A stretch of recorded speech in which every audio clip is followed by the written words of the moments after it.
नमस्कार दोस्तों। आज हम राजस्थान की कला और संस्कृति के नए टॉपिक राजस्थान की प्राचीन सभ्यताएं और जनपद के बारे में अध्ययन करेंगे।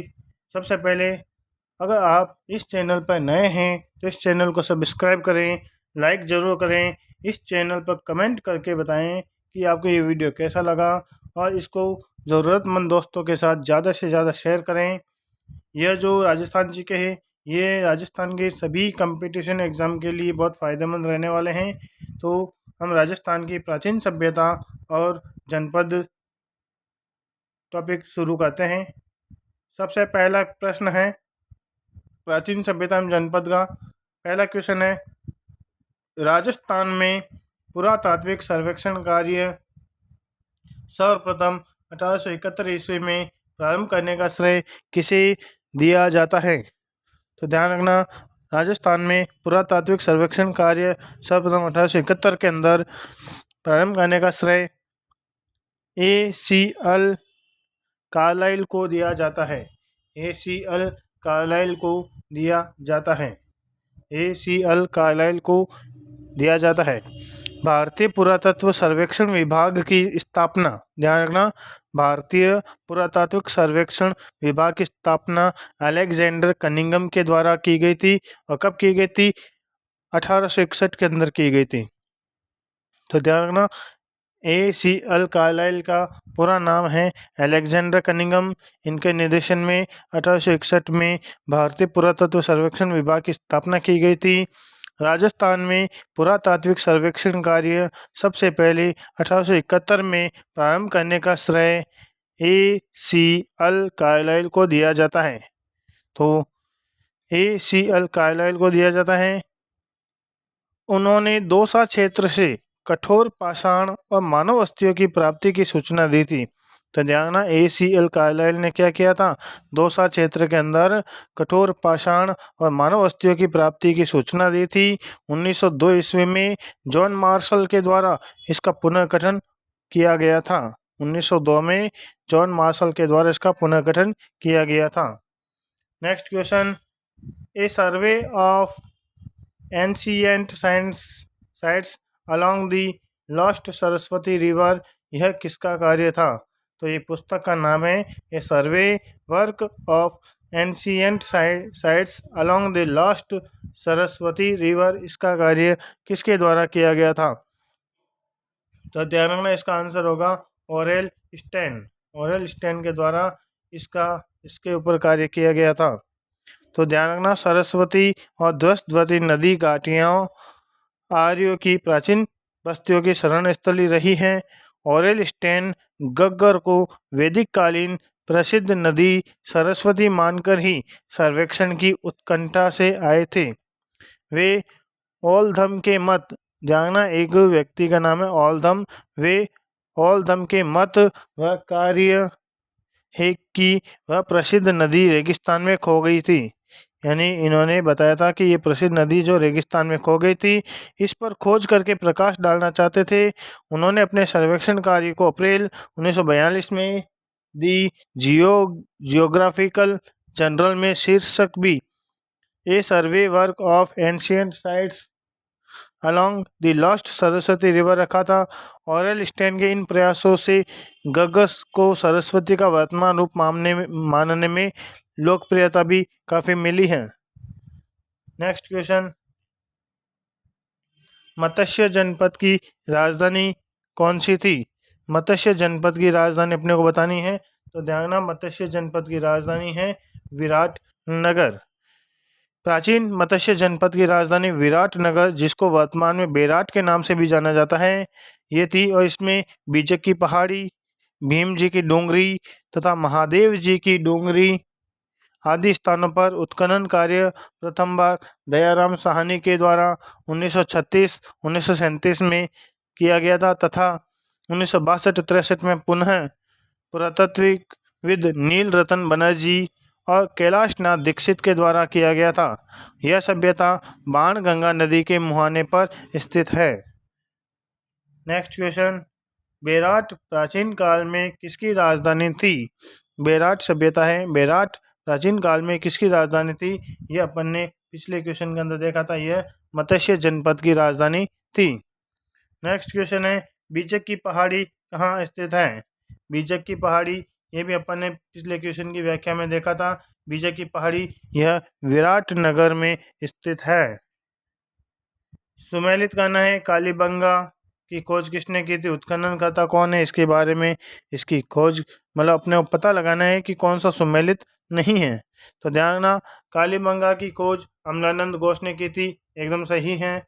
आहड़ की खोज HD सांगलिया ने की थी, ये भी एकदम सही है। इसके अलावा बेराट की खोज केदारनाथ पुरी ने नहीं की थी। बागोर की खोज किसने की थी? उत्खननकर्ता कौन थे? BN मिश्रा इसके उत्खननकर्ता थे। तो अपना ऑप्शन नंबर 3 राइट होगा। बेराट के उत्खननकर्ता केदारनाथ पुरी नहीं है, जबकि दयाराम साहनी के द्वारा इसका उत्खनन कार्य किया गया था। नेक्स्ट क्वेश्चन, बेराट या विराटनगर में प्रथम उत्खनन किसके द्वारा किया गया था? बेराट या विराटनगर में प्रथम उत्खनन कार्य किसके द्वारा किया गया था? तो इसका उत्खनन कार्य किसने किया था? दयाराम साहनी के द्वारा किया गया था। नेक्स्ट, कालीबंगा की सभ्यता किस नदी के किनारे फैली हुई थी? कालीबंगा जो सभ्यता है यह किस नदी के किनारे फैली हुई थी? तो ध्यान रखना, यह सरस्वती नदी के किनारे फैली हुई थी। कालीबंगा यहाँ सरस्वती व ध्वस्तवती नदियों की घाटियों में हड़प्पा कालीन विकसित सभ्यता के अवशेष हमें प्राप्त हुए हैं। इन नदियों का वर्तमान स्वरूप घग्गर नदी है। नेक्स्ट क्वेश्चन, राजस्थान में सभ्यता के किस स्थल पर सबसे प्रथम बार हल से जुते हुए खेत के साक्ष्य हमें मिले हैं? राजस्थान में सभ्यता के किस स्थल पर सबसे प्रथम बार हल से जुते हुए खेत के साक्ष्य हमें कहाँ से मिले हैं? तो इसका आंसर होगा कालीबंगा। कालीबंगा से जुते हुए खेत के साक्ष्य प्राप्त हुए हैं। नेक्स्ट क्वेश्चन, निम्नांकित में से किसने 1950-51 में कालीबंगा की पहचान की थी? निम्नांकित में से किसने 1950-51 में कालीबंगा की पहचान की थी? कालीबंगा की पहचान किसके द्वारा की गई थी? तो ध्यान रखना, ए घोष के द्वारा इसकी पहचान की गई थी। इससे पहले तो कालीबंगा के टीलों की खुदाई के दौरान 2 भिन्न कालों की सभ्यता में प्राप्त हुई थी। पहला भाग 2400 ईसा पूर्व से 2250 ईसा पूर्व का है तथा दूसरा भाग 2200 ईसा पूर्व से 1700 ईसा पूर्व का है। कार्बन 14 पद्धति, ध्यान रखना, कार्बन 14 पद्धति बहुत इंपॉर्टेंट है, इसके द्वारा पता लगाया जाता है। कार्बन 14 पद्धति के अनुसार कालीबंगा की जो तिथि है वो 2300 ईसा पूर्व मानी गई है। यहाँ से एक दुर्ग मिला है, जुते हुए खेत मिले हैं, सड़कें, बस्ती, गोल कुएं, नालियाँ, मकान, धनी लोगों के आवासों के अवशेष भी यहाँ से प्राप्त हुए हैं। पूर्व हड़प्पाकालीन इस स्थल से जुते हुए खेतों के अवशेष रक्षा प्राचीर के बाद दक्षिण पूर्वी भाग में मिले हैं। कालीबंगा से 7 अग्नि वेदिकाएं भी प्राप्त हुई हैं। इसके अलावा कालीबंगा हनुमानगढ़ जिला मुख्यालय से दक्षिण पश्चिम में स्थित है। इस स्थल की खोज 1950-51 में अमलानंद घोष के द्वारा की गई थी। ध्यान रखना, ए घोष का पूरा नाम है अमलानंद घोष। इन्होंने इसकी खोज की थी 1950-51 के अंदर और इसका उत्खनन कार्य 1961 ईस्वी में बीबी लाल और बी के थापर के द्वारा करवाया गया था। नेक्स्ट क्वेश्चन,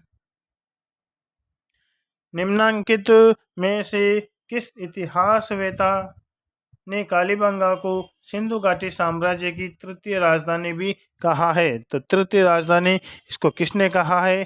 तो इसका आंसर होगा दशरथ शर्मा। दशरथ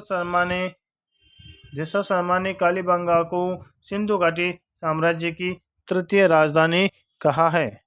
तो इतिहासवेता दशरथ शर्मा ने कालीबंगा को सिंधु घाटी साम्राज्य की तृतीय राजधानी कहा है।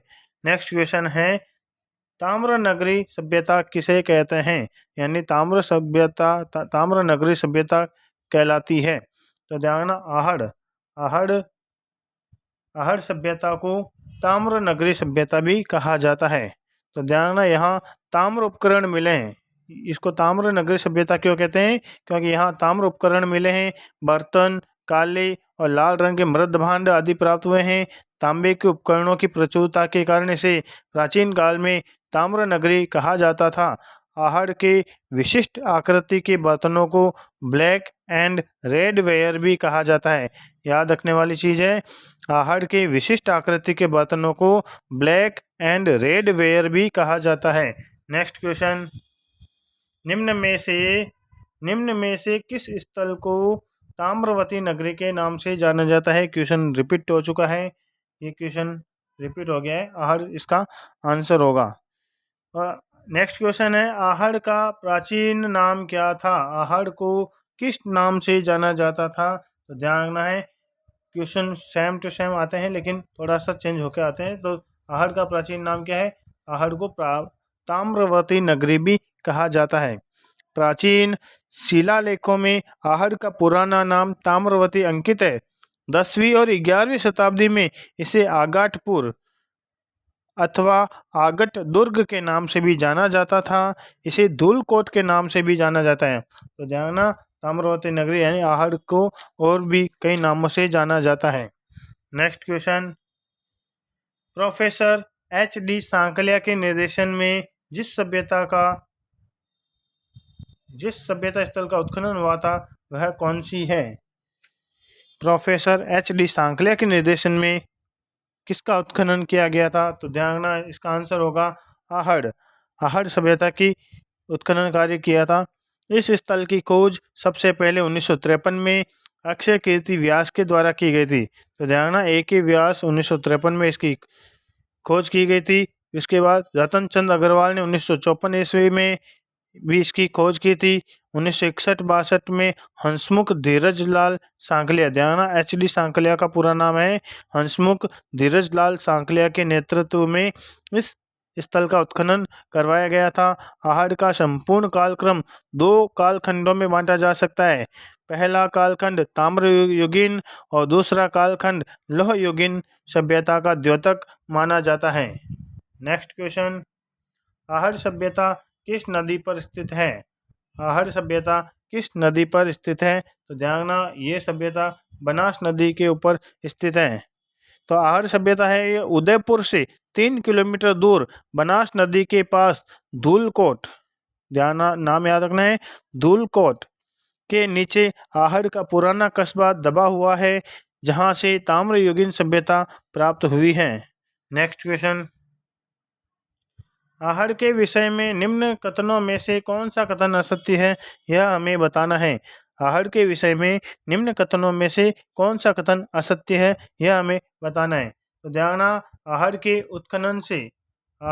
उत्खनन से मानव जीवन के विभिन्न चरणों पर प्रकाश पड़ता है। एकदम सही बात इसमें कही गई है। आहड़ के उत्खनन से मानव जीवन के विभिन्न चरणों पर प्रकाश पड़ता है, सही है। दूसरा है, आवासीय भवनों की नींव ईंटों की होती थी। आवासीय भवनों की जो नींव है वो किससे बनी होती थी? ईंटों से बनी होती थी, ये भी सही है। इसके अलावा मिट्टी तथा अथवा कच्ची ईंटों से निर्मित भवन अब उपलब्ध नहीं है, ये कथन रॉन्ग है। ये मिट्टी और कच्ची ईंटों से निर्मित भवन अभी भी उपलब्ध है, अभी भी देखे जा सकते हैं।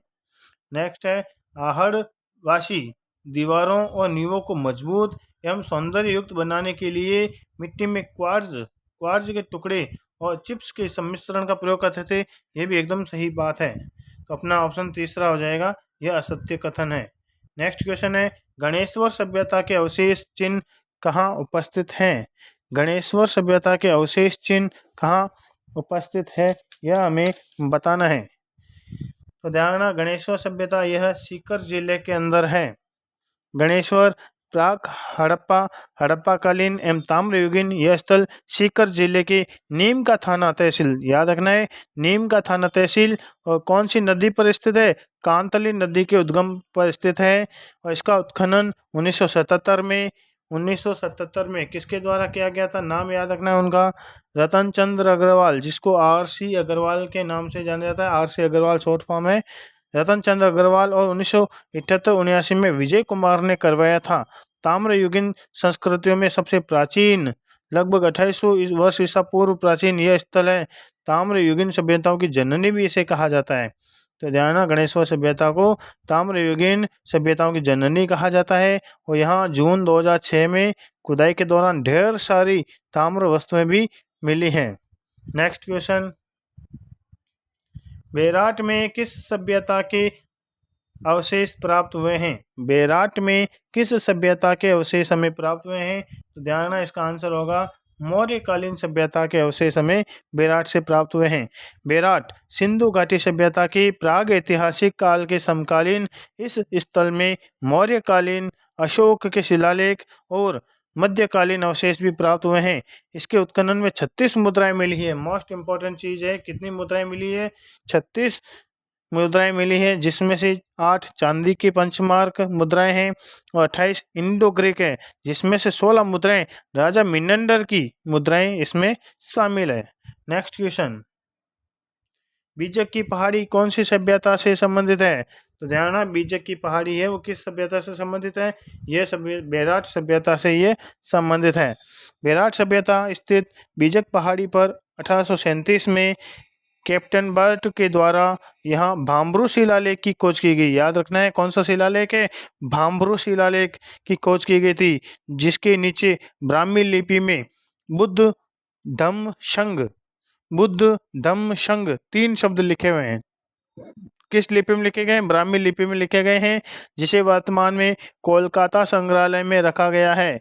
यहाँ पर 1999 में बीजक की पहाड़ी से बौद्ध मंदिर, भारत में सर्वप्रथम मंदिर के अवशेष भी यहीं से हमें प्राप्त हुए हैं। नेक्स्ट क्वेश्चन, गिलोंड किस नदी के किनारे स्थित है?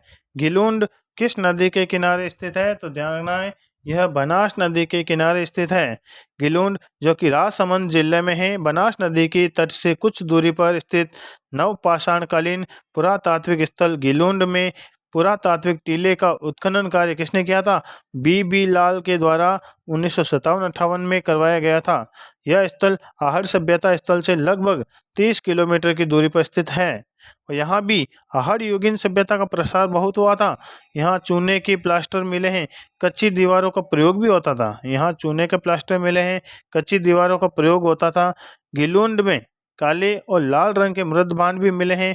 आहड़ में पक्की ईंटों के प्रयोग के साक्ष्य नहीं मिले हैं, यानी कच्ची ईंटें या काम में लेते थे, पक्की ईंटों के साक्ष्य नहीं मिले हैं। जबकि गिलोंड में पक्की ईंटों का प्रयोग बहुतायत से यहाँ पे हुआ है। नेक्स्ट क्वेश्चन, किस जिले में बालाथल सभ्यता है? बालाथल है ना, वो किस जिले के अंदर है? तो ये याद रखना, बालाथल उदयपुर के अंदर स्थित है। बालाथल जो कि उदयपुर शहर से लगभग 42 किलोमीटर दक्षिण पूर्व में वल्लभनगर तहसील में है। कौन सा तहसील में? वल्लभनगर तहसील में स्थित इस स्थल से ताम्रपाषाण युगीन सभ्यता के अवशेष 1993 में हुए हैं। वीएन मिश्र, नाम याद रखना है, वीएन मिश्र के नेतृत्व में उत्खनित इस क्षेत्र से पत्थर की ओखली मिली है, कर्णफूल मिले, हार, मृण मूर्तियाँ और तांबे के आभूषण भी यहाँ से प्राप्त हुए हैं। यहाँ से एक दुर्गनुमा भवन भी मिला है और 11 कमरों वाला विशाल भवन भी यहाँ से प्राप्त हुआ है। यहाँ से 4000 वर्ष पुराना एक कंकाल भी मिला है, जिसे भारत में कुष्ठ रोग का सबसे पुरातन प्रमाण माना जाता है। योगी मुद्रा में समाधान भी यहाँ से प्राप्त हुआ है। नेक्स्ट क्वेश्चन, राजस्थान के किस जिले में युद्ध संग्रहालय की स्थापना अगस्त 2015 में की गई थी? राजस्थान के किस जिले में युद्ध संग्रहालय की स्थापना अगस्त 2015 में की गई थी? तो ध्यान रखना, ये जैसलमेर के अंदर की गई थी। जैसलमेर युद्ध संग्रहालय जैसलमेर 24 अगस्त 2015 को शुरू किया गया था। यह देश के पश्चिमी हिस्से का पहला युद्ध संग्रहालय है। इस परिसर में घुसते ही आप विभिन्न युद्धों में इस्तेमाल किए गए टैंकों, विमानों और सैन्य वाहनों की देख समझ सकते हैं। बाहर दीवारों पर इन युद्धों के हीरो के नाम और परिचय मिलेंगे, तो अंदर के हॉल में विभिन्न तस्वीरों में उसकी कहानियों का बयां किया गया है, कहानियां उसके अंदर बताई गई हैं। नेक्स्ट क्वेश्चन, राजस्थान के किस जिले में पुरातात्विक बागोर कस्बा स्थित है? तो ध्यान रखना, बागोर कस्बा कहाँ स्थित है? यह भीलवाड़ा के अंदर स्थित है। तो बागोर यह स्थल भीलवाड़ा जिले से लगभग 25 किलोमीटर दूरी पर कोठारी नदी, याद रखना है कौन सी नदी पर है ये? कोठारी नदी, कोठारी नदी के किनारे स्थित है। Doctor Virendra Nath Mishra, most important चीज, डॉक्टर वीरेंद्र नाथ मिश्र के नेतृत्व में 1967 में उत्खनित किए गए इस स्थल से प्रस्तर युग के उपकरण, हथौड़े, छेद करने वाले पत्थर, गाय, बैल, सुअर आदि की हड्डियों के अवशेष प्राप्त हुए हैं। बागौर से कृषि एवं पशुपालन के प्राचीनतम साक्ष्य भी प्राप्त हुए हैं। इसे आदिम संस्कृति का संग्रहालय भी इसे कहा जाता है। नेक्स्ट क्वेश्चन, सीवी जनपद का उल्लेख सबसे पहले कहाँ हुआ है? सीवी जनपद का उल्लेख सबसे पहले, मतलब इसका उल्लेख सर्वप्रथम स्रोत बताना है। क्या स्रोत है? तो सिक्के के द्वारा पता लगाया जा सकता है सीवी जनपद के बारे में। तो ध्यान रखना, भीलवाड़ा और चित्तौड़गढ़ के आसपास के जो प्रदेश हैं वो सीवी गणों की अवस्थिति थी और यह उन्हीं के नाम से जनपद के रूप में विख्यात था। सीवी जाति का सबसे पहले उल्लेख ऋग्वेद में प्राप्त होता है। चित्तौड़गढ़ के पास स्थित नगरी इस जनपद की राजधानी हुआ करती थी। मेवाड़ के अनेक स्थानों से सीवियों के सिक्के भी हमें प्राप्त हुए हैं। नेक्स्ट क्वेश्चन, निम्न में से लौह युगीन सभ्यता कौन सी है? निम्न में से लौह युगीन सभ्यता कौन सी है, यह हमें बताना है। तो ध्यान रखना, इसके अंदर नौह जो कि भरतपुर के अंदर है, जोधपुरिया जो कि जयपुर के अंदर है, सुनारी जो कि झुंझुनू के अंदर है, ये सभी लौह युगीन सभ्यताएं हैं। तो ध्यान, लौह युगीन सभ्यता के प्रमुख स्थल कौन से? एक तो नौह जो कि भरतपुर के अंदर है, विराटनगर, जोधपुरिया, सांभर, ये तीनों कहाँ है? जयपुर के अंदर है। सुनारी झुंझुनू के अंदर है। रेड नगर नैनवा ये टोंक के अंदर है। नैनवा ये टोंक के अंदर है। और भीनमाल जो कि जालौर के अंदर है। नगरी जो कि चित्तौड़गढ़ के अंदर है। चक्र 84 और तरखान वाला ये कहाँ है? गंगानगर के अंदर है। तो गंगानगर के अंदर कौन कौन सी है लौह युगीन सभ्यता? चक्र 84 और तरखान वाला, ये गंगानगर के अंदर स्थित है। इसी के साथ अपनी ये प्रश्नोत्तरी समाप्त होती है। अगर आपको ये वीडियो अच्छा लगे तो आप इस वीडियो को लाइक करें, कमेंट करके बताएं वीडियो कैसा लगा। अपने दोस्तों के साथ ज़्यादा से ज़्यादा शेयर करें ताकि उनको भी इसका फ़ायदा मिल सके। और अगर आपने इस चैनल को अभी तक सब्सक्राइब नहीं किया है तो जल्द से जल्द इसको सब्सक्राइब करें और इस वीडियो का फ़ायदा उठाएं। Thank you very much. जय हिंद, जय भारत।